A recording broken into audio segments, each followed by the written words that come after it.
found it good as a developer. As a publisher, you get much more tied to the platform. As you build a consumer relationship, those consumers are tied to that platform as well, and they tie to the sort of game you've done for them. So it becomes more important to stay within, to your platform and your genre as a publisher, I think. So we'll probably see some focus as there's more self-publishing. She might have more, XPLA or SM work really well for them. They'll probably focus there. Same way we'll focus on iPhone because it's working for us. It's much harder as a publisher to make the shift. I want to talk a little bit about the foreign-owned, for the term, studios that we have in Australia. And there are a number, there are 4 or 5, and they're, for the most part, very active participants in the Australian game development community. It's a very good thing, I think, for a number of reasons. Certainly, putting my analyst cap back on, we obviously do a lot of work with THQ. The fact that THQ have such a strong presence here in Australia makes it a lot easier for us to win that work and to manage that relationship. What do we think? Is this something that we should be doing more to promote? Are we missing opportunities by not trying to encourage more studios here to Australia? I guess I want to kind of try to debunk this myth that it's a bad thing to have foreign studios, or if someone wants to say it is a bad thing, by all means. It's a good thing for the environment, the ecosystem, and the long term. We all depend on that. It just feels like a bad thing if they open up next door and steal your stuff. I think that's why it's hard to. Look, we are a pretty close-knit community here in Australia. Pretty close-knit game development community. I guess we're naturally kind of a little guarded against anything that we might see.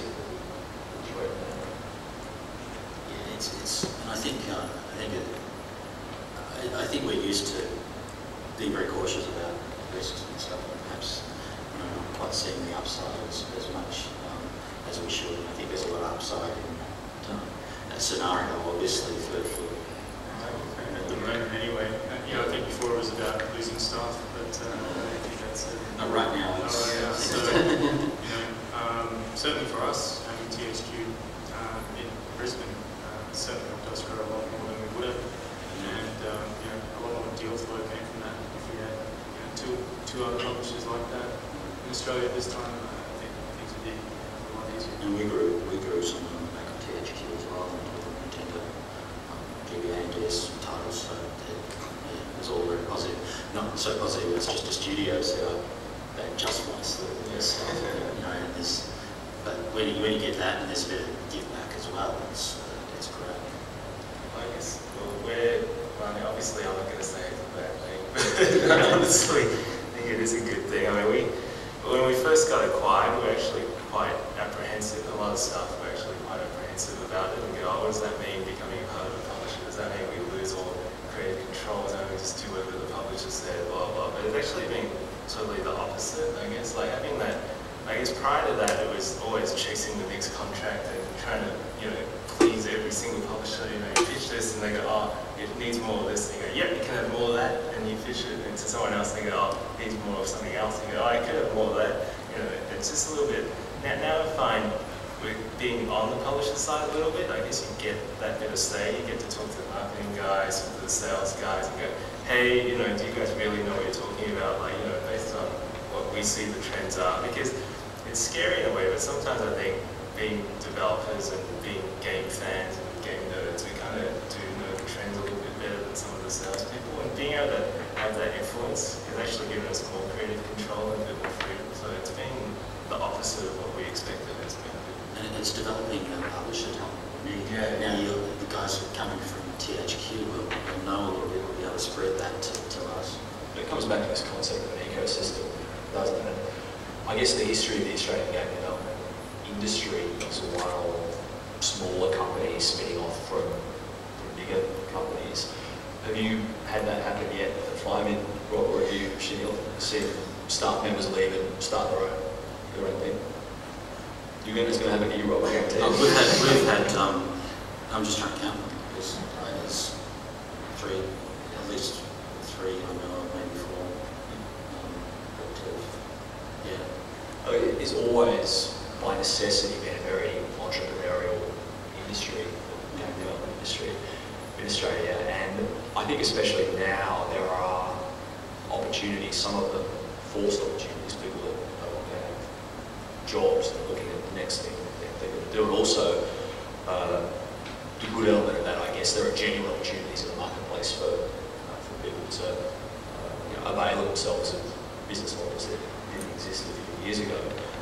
What do you think we can do? What should our approach be then? How can we help support these new entrepreneurs in the hope that we're going to see smaller companies or very small companies turn into medium-sized companies and big companies? I have actually been thinking a lot about that because we need an ecosystem ourselves to operate as a publisher. If we do succeed subsequently, we need more product, and can't necessarily do it all yourself. So I can see that I'd like to see an ecosystem develop there, and my concern is how we get it past just that bedroom coder art stage. I mean, if it's just every coder for himself in his bedroom making an iPhone game, hoping to come up with flight control, I worry that there's no talent, junior talent being developed, and there's no there are artists involved in designers and all that. But when it's when people leave a company like ours or Taurus and all the others that are splintered off, they tend to recreate what they're used to. So I'd like to. I'm not sure I'm answering the question actually about what we can do. I'm trying to do with you. We clearly all recognise that it's a good thing once you get over the initial discomfort of having valid stuff and believe you ultimately, for the sake of the broader industry, you want them to do well, you want them to be a success. Yeah, and I want them to. I want people who start up to bring others in. We've got to absorb those, keep juniors sort of raising. They'll get good mentorship with a very small startup company, and most of our senior guys, they say we're almost juniors with sort of 7 when they had their first time in the industry. So I'd like to see that effect happening. Absolutely. Let's talk a little bit about the studio model, the way that we run our businesses here in Australia, and inevitably comparisons are made to the film industry. What happens on a feature film very often is that you'll have a large group of people working on a project. That project will end, those people will go their separate ways. Many of them won't work for many months until the next project comes along. What we do in the video game industry, of course, is we bring a whole bunch of people together, we make them employees, and we continue to pay their salary in good times and bad until that point comes where we no longer afford to pay them. Let them go. In some instances, the studio closes. And there have been cases made over the years that ultimately that's not the right model. What we should be trying to do is something more resembling the film model, where we actually have effectively a pool of freelancers, programmers, artists, designers, people from all fields, brought together just like a film to make that particular production. There are lots of arguments, pros and cons for this. I wanted to put that to you guys, to your thoughts. I might start with you, Shainiel. We obviously, to a extent, none of us are doing this, so it's not something that we're at. Yeah. I guess we're taking some tentative steps in that direction. So, currently we've had some guys that used to work up in the Brisbane studio that moved to other places for whatever reason, family reasons, and they're really good guys, and we wanted to keep them on. So we started working with those guys remotely, and that's only been happening for the last 3 months for us. But we've learned a lot about how to engage those guys as part of the team quite well. And for me, it seems to be something that can be done in a viable way. I don't think you can have your whole team distributed, but we can certainly have